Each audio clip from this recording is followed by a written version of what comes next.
For centuries, the land we now call China was a fractured puzzle, a mosaic of warring states, each with its own king, its own laws, its own dreams of dominance. They called it the Warring States period, a time of endless conflict where alliances were as fragile as silk and betrayal was as common as the rising sun. For 500 years, blood soaked the earth, and the cries of the fallen echoed through the valleys. Kings and warlords rose and fell, each dreaming of a unified land under their banner, a single empire stretching from the deserts of the west to the eastern sea. But for centuries, it remained just that, a dream. Until one man, one state, decided to make it a reality. Not through diplomacy, not through treaties, but through the unforgiving logic of iron and steel. This is the story of the conquest of the Seven Kingdoms, the brutal, brilliant campaign that forged a nation. In the western state of Qin, a young king ascended the throne. At first, he was a boy, a puppet controlled by powerful ministers and his own mother. But this was no ordinary prince. This was Ying Zheng. He spent his youth observing, learning, and waiting. He saw the corruption in his own court and the weakness in his rivals. When he came of age at 22, he didn't just claim his power, he seized it. With ruthless precision, he purged his court of conspirators, consolidating all authority into his own hands. The state of Qin, already a formidable military power thanks to generations of legalist reforms, was now sharpened into a weapon, aimed at one singular goal: Tianxia, all under heaven. With the home front secure, King Zheng unleashed the might of Qin upon the world. The Qin armies were unlike anything the other states had ever faced. They were not mere soldiers. They were a terrifyingly efficient instrument of conquest. Forged in the crucible of iron discipline and guided by a new generation of brilliant generals, they moved with a single-minded purpose. Imagine the scene. Thousands upon thousands of soldiers, their black tunics and bronze-scaled armor gleaming under the dawn sun. They march not as individuals, but as a single, terrifying entity, their footsteps a drumbeat of impending doom. At the forefront of this machine were legendary commanders. Men like the wise and cautious Huang, whose strategies were as deep as a river. There was the veteran Bai Qi, whose name alone struck fear into the hearts of his enemies. And the indomitable Meng Tian, who would one day build the Great Wall. These generals didn't just win battles, they orchestrated symphonies of destruction. The Qin war machine was armed with the most advanced weaponry of its time, deadly crossbows that could rain down a storm of bolts from a distance, the long, iron-tipped spears that formed impenetrable walls of death, and razor-sharp bronze swords for the brutal chaos of close combat. Their formations were a marvel of tactical genius, flexible yet unbreakable. The conquest began. The Qin armies marched east, a black tide rolling across the plains. The 6 other major states, the once mighty powers of the land, stood in their path. But one by one, they began to fall like dominoes. The first to be extinguished was the smallest and weakest, the state of Han, swallowed whole in 230 BCE. Its fall sent a shockwave across the kingdoms. This was not just another border skirmish, this was an existential threat. Next came the proud and martial state of Zhao.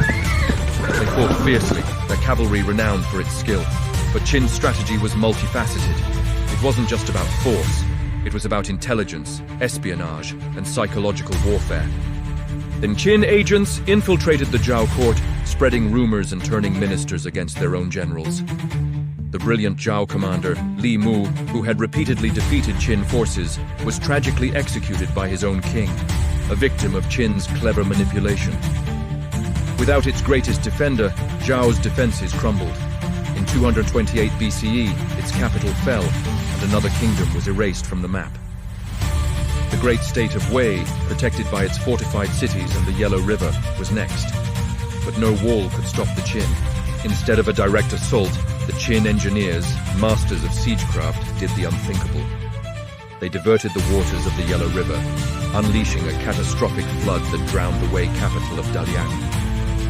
In 225 BCE, Wei surrendered, its people and army defeated not by the sword, but by the very river that was meant to protect them.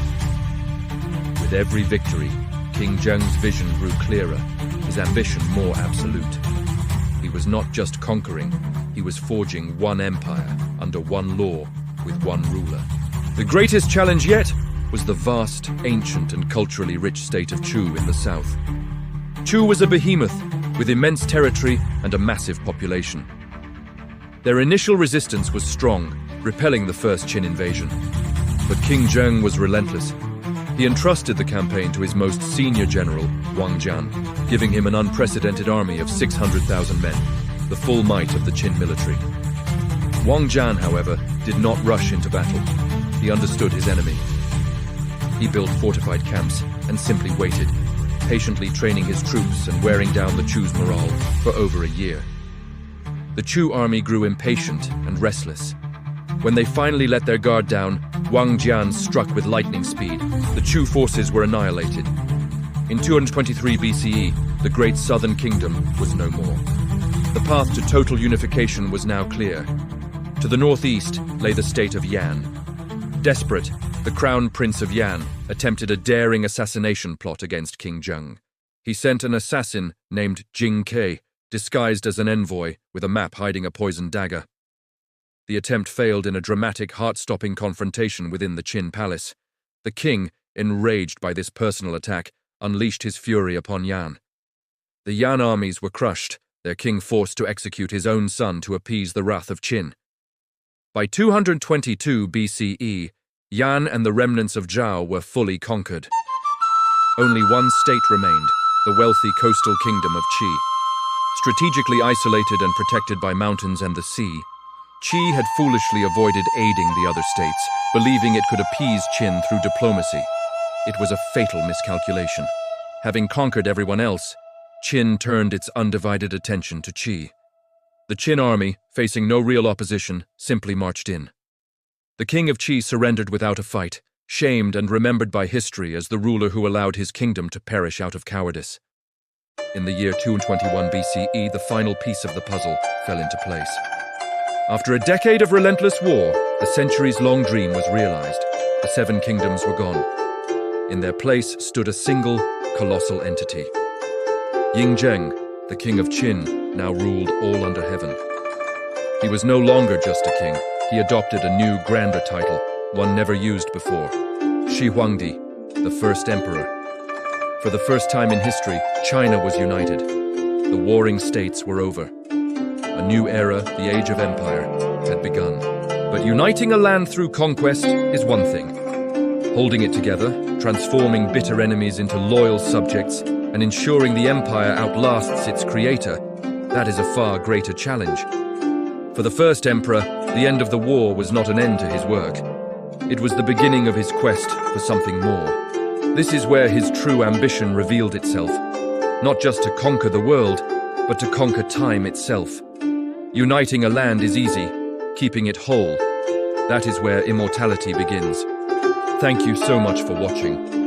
If you enjoyed this journey into the epic history of China's unification, please hit that like button, subscribe to the channel, and ring the bell so you don't miss our next chapter. We have so many more stories to tell. See you next time.